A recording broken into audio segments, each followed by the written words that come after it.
최소 12억에서 지금 17억 원까지 포진돼 있잖아요. 그럼 이주비 대출 6억을 받고도 최소 6억이 더 필요한 거죠. 안녕하세요. 홈두부입니다. 7월 15일 홈두부 뉴스 읽어드릴게요. 어디로 이주하라는 거죠? 오늘의 키워드는 바로 이주비 대출입니다. 다 아시겠지만 6월 28일부터 대출 규제가 시작이 됐죠. 굉장히 복잡한 상황이 많이 벌어지고 있는데요. 그중 하나가 바로 이주비 대출입니다. 이주비 대출은 우리가 재건축 재개발하면은 임시 거처를 구해서 살 때가 필요하잖아요. 그때 그 자금을 은행이 그 집을 담보로 해서 빌려주는 대출이에요. 나중에는 이 대출에 대한 이자를 내거나 아니면 시공사에 따라 무이자로 진행되기도 합니다. 근데 바로 628 대책에서 주담대 6억 한도로 묶었잖아요. 그리고 바로 이 이주비 대출도 6억으로 묶었습니다. 정확히 말하면 대출 규제가 6월 27일 날 공고가 됐잖아요. 그래서 이때까지 관리 처분인가 받은 곳은 대출 규제를 받지 않아요. 그래서 6억 원 넘게 이주비 대출 받을 수 있는데 시행이 된 28일 이후에 관리 처분인가를 받았거나 앞으로 받을 예정인 곳에서는 최대 6억 원까지밖에 받을 수가 없습니다. 자, 여기서 여러 문제가 터집니다. 첫 번째 이슈는 아니 6억으로 어딜 가라고? 물론 사는 지역에 따라서 6억으로 전세 구할 수 있어요. 근데 뭐 케이스 바이 케이스죠. 강남권 등은 힘들 수 있습니다. 원래 재건축하게 되면 내가 살던 반경 내에서 움직이잖아요. 너무 당연하게. 뭐 직장도 있고 기존 생활권도 있고 하니까. 근데 지금 강남권 전세가 이미 10억을 넘어버린 곳이 많은데 바로 6억 대출로 어딜 갈 수 있겠냐 이거예요. 그럼 한번 시세를 볼까요? 여기 지금 강남구 개포동인데요. 지금 경남 아파트가 31평, 32평이 전세가 이렇게 8억대 쭉 나와 있죠.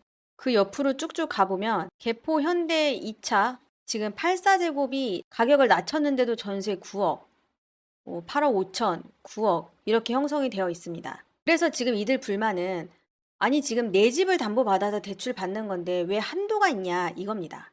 두 번째 이슈는 그럼 추가로 받으면 되지 않아? 이건데요. 왜냐하면 이주비에는 추가 이주비 대출도 있어요. 즉 이주비는 은행에서 빌려주는 건데 이 추가 이주비 대출은 건설사 있죠, 시공사. 여기가 대신 보증을 서주고 추가로 더 빌려주는 돈이에요. 중요한 건 이 추가 대출에 대해서는 이번 대출 규제가 적용되지 않아요. 즉 시공사가 뭐 많이 은행에서 땡겨서 그걸 조합원들에게 더 추가로 빌려줄 수 있다는 거죠. 근데 그만큼 시공사가 중간에 끼니까 시중은행보다 금리가 더 비싸요. 우선 그럼 지금 강남에 있는 개포 우성 7차 재건축을 한번 예로 들어볼게요. 보시면 지금 개포 우성 7차 아파트가 여긴데요. 지금 재건축을 할 예정이니까 전세가는 좀 저렴하게 나왔어요. 그럼 여기 살던 사람이 만약에 내가 주변에 간다 하면 그 바로 옆에 DH자이 개포 있잖아요. 지금 이게 국평 기준으로만 봐도 전세가 지금 17억, 뭐 16억 5천, 15억 이런 식으로 지금 포진되어 있어요. 그 밑으로 가면 DH 포레센트가 있는데 여기도 뭐 비슷합니다. 지금 국편 전세 매물이 하나 나와 있는데 16억대예요. 좀 더 싼 거 없냐라고 해서 뭐 옆 동네로 가면 여기는 좀 저렴하긴 한데 지금 개포 주공 7단지와 6단지 다 재건축 예정입니다. 이런 아파트에 들어갈 수 없겠죠. 자, 그러면 지금 주변에 최소 12억에서 지금 17억 원까지 포진돼 있잖아요. 그럼 이주비 대출 6억을 받고도 최소 6억이 더 필요한 거죠. 그럼 이거를 계산을 해보면 총 조합원 수 곱하기 6억 정도 하면 최소 4,500억 원의 추가 이주비 대출이 더 필요한 거예요. 근데 이게 또 뭐 시공사가 공짜로 서비스 해주는 게 당연히 아니겠죠. 추가 이주비는 조합 사업비로 잡히기 때문에 결과적으로 조합원 분담금으로 넘어갑니다. 어찌됐든 조합원들의 부담이 되는 거죠. 세 번째 이슈예요. 그마저도 다주택자는 아예 못 받습니다. 이번 대출 규제 보시면 공지문에서 가장 먼저 나온 게 2주택자 이상 아예 대출 안 해준다. 지금 이것부터 나왔잖아요. 즉 다주택자는 주담비 6억 이것도 아예 안 나와요. 단 1주택자는 기존 집을 팔면은 어느 정도 대출은 나옵니다. 근데 지금 재건축 시장에서 중요한 게 뭐냐면 바로 1대1 분양을 선택한 조합원들이에요. 이 1+1 분양 제도가 뭐냐면 쉽게 얘기해서 재건축 재개발 조합원이 그 이전에 넓은 집 한 채를 받는 대신에 중소형 두 채를 받도록 허용한 제도예요. 왜냐면 이 대형 평형을 가진 사람은 분담금이 너무 커서 나 못하겠다 뭐 이런 식으로 계속 제동을 걸면 사업이 지연이 되겠죠. 근데 이거를 두 채로 쪼개주면은 부담이 줄면서 공급도 더 늘어난다라고 해서 도입된 제도예요. 그러면 조합원은 뭐 내가 중형 평형에 살 테니 소형 평형은 임대를 주거나 뭐 이런 식으로 운영을 할 수 있겠죠. 근데 이게 인기가 많아요. 북아현 3구역 재개발 조합에서 지난달에 사전 분양 신청을 했는데 조합원의 무려 10%가 1대1 분양을 희망을 했고요. 그리고 가락 3위 맨션도 조합원 930명 중에서 33명이 신청을 했고 한남 2구역도 조합원 9명 중 1명꼴로 신청을 했어요. 뭐 이런 식으로 나는 넓은 거 하나 대신에 두 개를 쪼개갖겠다. 뭐 이런 사람이 지금 많은 상황인데 이렇게 두 채 받으면 어떻게 되겠어요?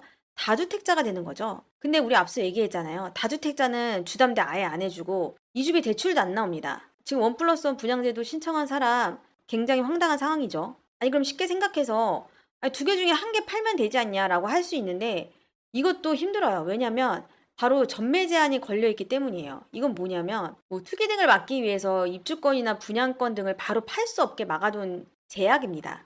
근데 이게 그 도시정비법에 따르면 이전 고시일이 난 다음 날부터 무려 3년간 주택을 전매할 수 없어요. 특히 전국에서 유일한 규제 지역이죠. 강남 상과 용산구는 완공 때까지 이 조합원 지위 승계가 아예 불가능해요. 예를 들어서 이 사람들이 내 입주권을 판다라고 했을 때 그 산 사람들은 조합원 지위 승계, 즉 새 아파트를 받을 수 있는 조합원 티켓을 못 받는 거예요. 그러니까 뭐 팔 수도 없고 당연히 사는 사람도 없겠죠. 이런 상황에서 이 사람들은 그냥 한순간에 다주택자가 돼서 주담대도 못 받고 이주비 대출도 못 받는 상황이 된 거예요. 자, 이런 세 가지 이슈들을 봤을 때 그럼 앞으로 어떤 상황이 벌어질까라고 예측을 해보면 재개발, 재건축 프로세스를 보시면 관리 처분 인가 다음에 이주 및 철거를 하고 뭐 착공을 한 다음에 일반 분양하고 그 다음에 뭐 입주를 하는 상황이잖아요. 근데 6월 28일 이후부터 관리 처분 인가를 받은 곳에는 대출 규제를 받기 시작하잖아요. 그러면 여기서부터 막힙니다. 이주를 못 하는 거죠.